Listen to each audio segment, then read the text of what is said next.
100% fees రాయితీతో AI నేర్చుకోవాలనుకుంటున్నారా? Attend quality thought gen AI test 2025.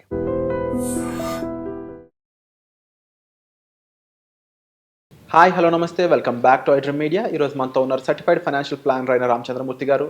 ఒక లేటెస్ట్ అప్డేట్ అండి, అమెరికన్ స్టాక్ మార్కెట్ సైతం కదిపేసిన చైనీస్ ఏ ఒక డీప్ సీక్ అనే దీని అంశం గురించి ఈరోజు మాట్లాడుకుందాం. నమస్కారం సార్. నమస్తే అండి సార్, ట్రంప్ లాంటి పర్సన్ సైతం జాగ్రత్త, మన కంట్రీ యొక్క ఐటీ ఇప్పుడు ఫాస్ట్ అవ్వాలి, స్పీడ్గా పనిచేయాలని చెప్పేలా చేసిన ఒక చైనీస్ ఏఐ గురించి మాట్లాడాలి ఉంది. అమెరికన్ స్టాక్ మార్కెట్ ని సైతం కదిపేస్తుందంట. అవునండి. అసలు ఏం జరుగుతుంది? What is this deep seek AI?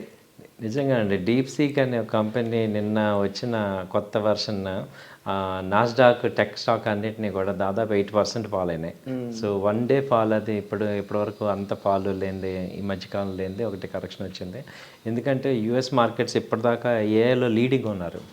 So last 2 years నుంచి ఇన్వెస్టర్స్ అందరూ కూడా ఈ యొక్క ఆర్టిఫిషియల్ ఇంటెలిజెన్స్లో ఈ కంపెనీస్లో ఇన్వెస్ట్ చేసి విపరీతమైన లాభాల్లో గడిస్తున్నారు. అలాంటి ఏఐ ఇండస్ట్రీని డీప్ సీకి వచ్చి ఒక్కసారి షేక్ చేసింది. ఇది 3 రకాల ఇంపాక్ట్ మార్కెట్ మీద క్రియేట్ అయింది.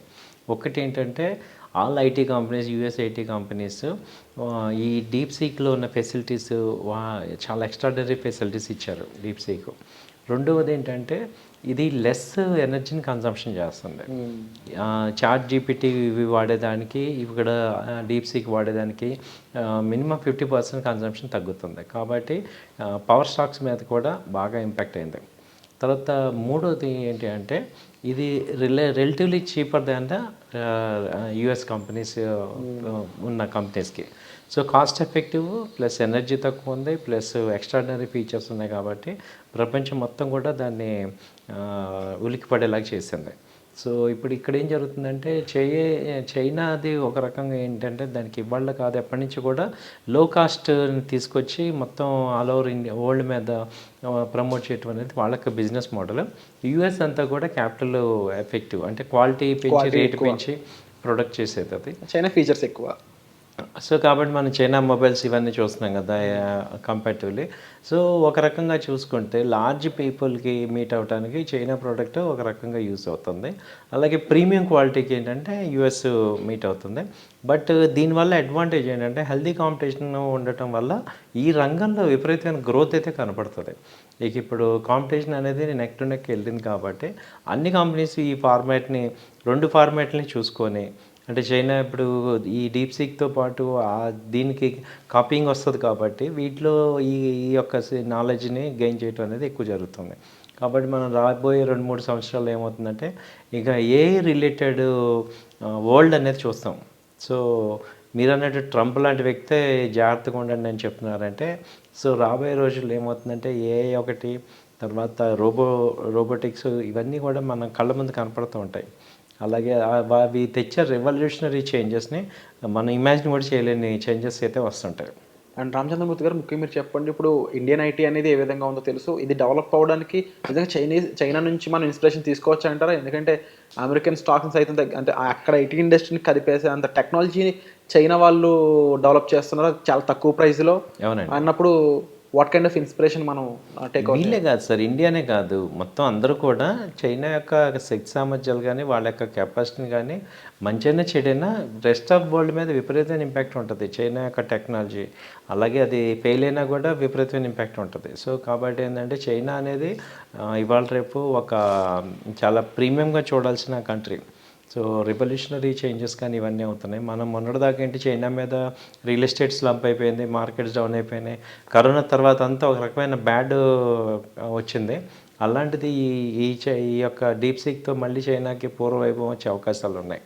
సో కంట్రీ యొక్క గ్రోత్ని ఆపడానికి అవకాశం లేదు. కాబట్టి దీని ద్వారా ఏమవుతుందంటే ఒక రకంగా ఇండియన్ కంపెనీస్ గ్రోనే అవుతాయి. ఎందుకంటే ఆ యొక్క సర్వీసెస్ కానీ మనం కూడా అడాప్ట్ చేసుకోవడం ద్వారా మనం కూడా ఇంప్రూవ్ చేస్తాం. అండ్ ముఖ్యంగా మన ఇండియన్ ఐటీ కానీ లేకపోతే ఎనీ ఐటీ బ్యాక్గ్రౌండ్ ఇప్పుడు ఏఐకి సంబంధించి ఎలాంటి జాగ్రత్తలు తీసుకోవాలంటారు? AI is the future of ఇది చెప్తున్నారు. అది స్టాక్ మార్కెట్ పరంగా చూసుకున్నా లేకపోతే ఓవరాల్ ఫైనాన్షియల్ మార్కెట్ని ఏ విధంగా అది గ్రో చేసే ఛాన్సెస్ ఉన్నాయంటారు? ఇక్కడ ఏతో మెయిన్ ప్రాబ్లం ఏంటంటే నెగిటివ్గా యూజ్ చేసే వాళ్ళకి చాలా వెపన్ అవుతుంది.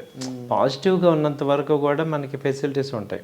సో అది నెగిటివ్ అంటే హ్యాకర్స్ వాటికి వాళ్ళకి ఇప్పటికే మనం చాలా ఆర్థిక నేరాలన్నీ చూస్తున్నాం. వాళ్ళ చేతికి వెళ్ళిందంటే ఇంకా ఎక్కువ తెలివితేటలు వాళ్ళు వాడి మనని చాలా సామాన్యుల్ని ఎక్కువ దోచుకుంటారు అనేది ఒక మేజర్ నెగిటివ్ ఉంది. సో ఏఐకి కూడా ఏంటంటే ఈ టెక్నాలజీ మిస్యూజ్ అవ్వకుండా చూడాల్సిన బాధ్యత ఏఐ ప్రమోటర్స్ మీద పెట్టుకుంటే మనందరికీ కూడా పాజిటివ్ ఇంప్లికేషన్స్ వల్ల చాలా ఎక్కువ బెనిఫిట్ ఉంటుంది.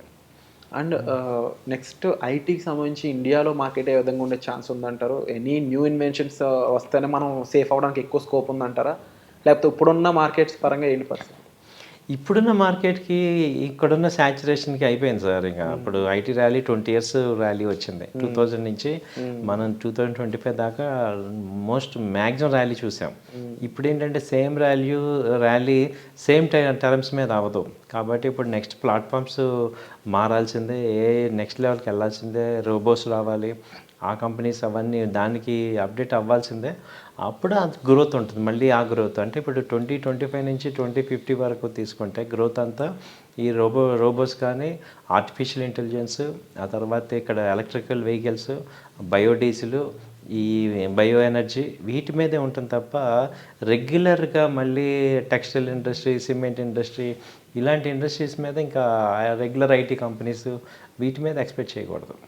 సో అందరం కూడా ఈ నెక్స్ట్ 25 years చేంజ్ ఏంటంటే ఈ యొక్క యూసేజ్ అంతా డిఫరెంట్గా ఉంటుంది. దాని మీదే మారాల్సిందే. సో ఓవరాల్గా చూసుకున్నట్లయితే డీప్ సీక్ ఏఐ అనేది ఏంటి, అనేది ఏం చేస్తుంది అనేది మీరు క్లియర్గా రామచంద్రమూర్తి గారి మాటలో విన్నారు కదండి. అలాగే ఐటీ సెక్టర్ అనే దానిపై కొన్ని అప్డేట్స్ కూడా ఇవ్వడం జరిగింది. స్టిల్ మీకు ఇంకా స్పెసిఫిక్ డౌట్స్ లాంటివి ఏమైనా ఉన్నట్లయితే మీరు తప్పకుండా డిస్ప్లే అవుతున్న నెంబర్స్ కాల్ చేసి సార్తో డిస్కస్ చేయొచ్చు. అబౌట్ ఇన్వెస్ట్మెంట్స్, అబౌట్ మీకు ఫైనాన్షియల్ జర్నీ అయినా సరే మీరు దానికి సంబంధించిన గైడెన్స్ సార్ దగ్గర నుంచి తీసుకోవచ్చు. మరీ ముఖ్యంగా లేటెస్ట్ స్టాక్ మార్కెట్ అప్డేట్స్ అయి ఉండొచ్చు, లేటెస్ట్ కంట్రీ అప్డేట్స్ అయి ఉండొచ్చు. మీరు దేనికి సంబంధించిన ఇన్ఫర్మేషన్ ఎపిసోడ్ పరంగా కావాలనుకున్నట్లయితే మీరు కామెంట్ సెక్షన్లో మెన్షన్ చేయండి. రామచంద్రమూర్తి గారిని ట్యాగ్ చేస్తూ దానికి సంబంధించిన ఎపిసోడ్స్ని మీ ముందుకు తీసుకురావడానికి మేము తప్పకుండా ప్రయత్నిస్తాం. సో వచ్చే ఎపిసోడ్లో మళ్ళీ కలుద్దాం. And thank you for the information sir. Thank you.